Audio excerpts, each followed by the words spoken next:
Balai Rock by Buthara Jaknai Kajam Shaka Montri, Bimo Shingani Thima Shal Mutu Klajaka. 1998 Bishini 31st Shalmanio NLFT Shilai Balai Rock by Buthar Jaknai Shaka Montri Bimo Shingoni 128 Bishi Thimani Shala Mutu Klaika CPIM ni Adungsho. Oshano Shamushitra Tangre Rogni Bakak Shelemong Funung Jaka.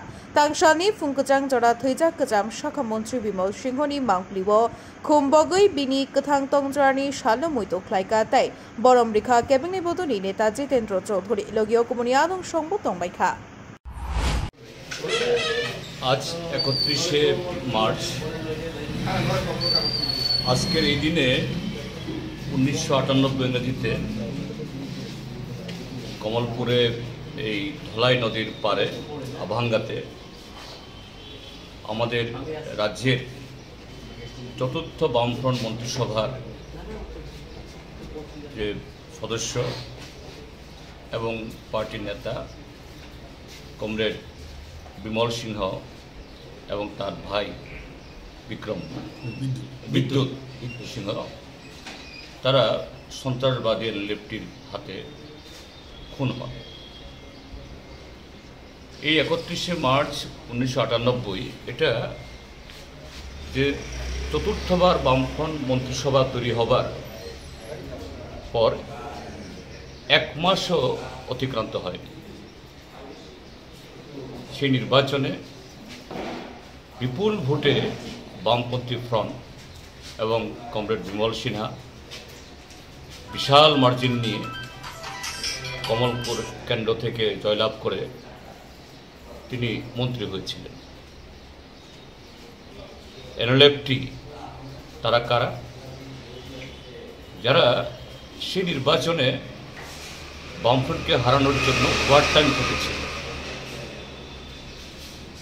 এই শক্তি এখন বর্তমান যারা শাসক দল নানা নাম নিয়ে কেউ কেউ সরাসরি এই দলের ভেতরে, আবার কেউ কেউ পরোক্ষে মিত্রশক্তি হিসাবে ত্রিপুরাজ্যে যে বর্তমান শাসক দল তাদেরকে শক্তি যোগাচ্ছে।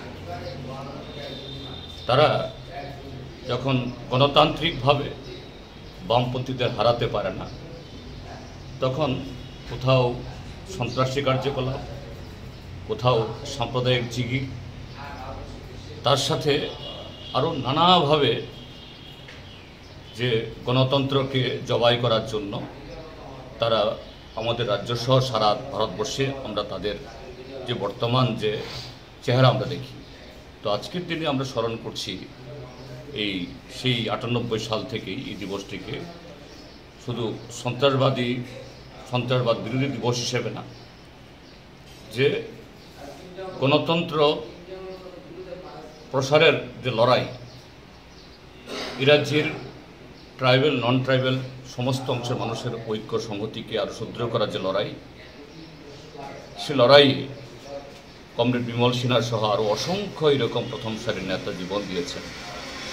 আমরা তাদের এই লড়াই, তাদের এই সংগ্রাম, অসমাপ্ত যে কর্মধারা, এটাকে এগিয়ে নিয়ে যাওয়া আজকের দিনে সাম্প্রদায়িক ভারতীয় জনতা পার্টি তারা এইভাবেই বিভিন্ন সাম্প্রদায়িক শক্তি হয়তোবা গণতন্ত্রের আলখাল্লা পড়ে তারা সাংঘাতিক গণতান্ত্রিক দেখান, কিন্তু এই শক্তি কখনোই এই রাজ্যের মানুষের যে বিভিন্ন সম্প্রদায়ের মধ্যে সংহতি, তার গণতান্ত্রিক চেতনার বিকাশ এবং সার্বিক উন্নয়ন চান না আমরা লক্ষ্য করি। কাজে আজকের এই দিবসটি খুবই তাৎপর্যপূর্ণ। এই দিবসে কমরেড বিমল সিনহা সহ যারা ত্রিপুরাজ্যে এই শপথকে সামনে রেখে আত্মবলিদান দিয়েছেন তাদের সকলকে স্মরণ করছি এবং সন্ত্রাসবাদের বিরুদ্ধেও এই রাজ্যের মানুষের চেতনা আরও সাধিত হোক, আমরা সে আহ্বান আছি। Bureau report, খুম্পই।